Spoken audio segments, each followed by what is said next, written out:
सबको माफ करते हुए, तो सबसे माफी मांगते हुए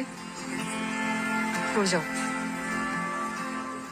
सबको माफ करते हुए, सबसे माफी मांगते हुए, कुछ इसी तरह से एक बहन अपने भाई को जब विदाई दे रही थी, भाई एम्स की तरफ जा रहा है और जाने से पहले जब परिवार ने उससे माफी मांगते हुए ये बात कहता है तो परिवार के हर एक सदस्य की आंखों में आंसू आ जाते हैं।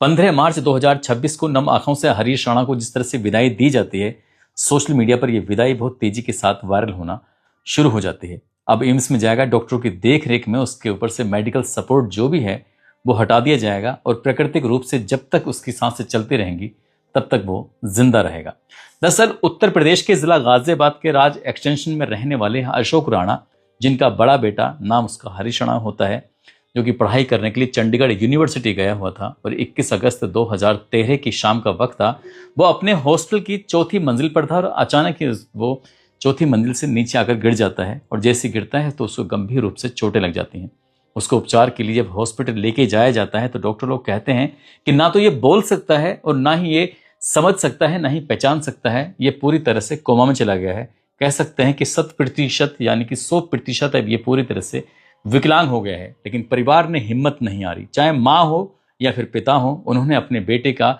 हर संभव हर जगह इलाज कराया, उपचार कराया,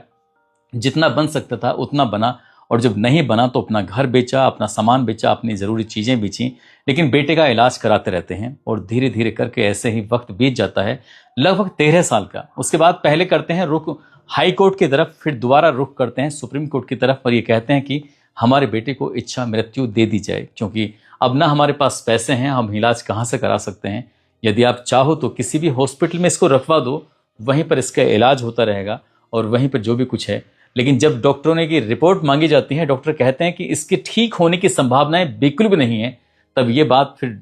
सुप्रीम कोर्ट को भी माननी पड़ती है और पैसिव इच्छा मृत्यु की अनुमति दे दी जाती है। यानी कि उसके ऊपर जो मेडिकल सपोर्ट के जितने भी इक्विपमेंट लगे हुए हैं वो हटा दिए जाएंगे और प्राकृतिक रूप से वो जितना भी जिंदा रह सकता है उतना जिंदा रहेगा। जब माँ, बहन, भाई, परिवार के सदस्य जब उसको विदा कर रहे थे, विदा करने के दौरान जब उसके सर पर हाथ फेरा जा रहा था तो उसकी आंखें इधर से उधर डबडबाती हैं। जब कोई उसके पास आता है, बातचीत करता है, उन आंखों को देखकर कोई भी इंसान रो पड़ेगा, सोचने पर मजबूर हो जाएगा हरीश राणा ने किस बात की सजा भुगती है, किस बात 13 साल लगातार वो एक ही बेड पर पड़ा रहता है, जिससे उसके शरीर के अलग अलग हिस्सों में कई तरह के घाव भी हो गए हैं। उसकी विदाई से पूरा हिंदुस्तान परेशान है। सोचने वाली बात है, कोई भी परेशान हो सकता है।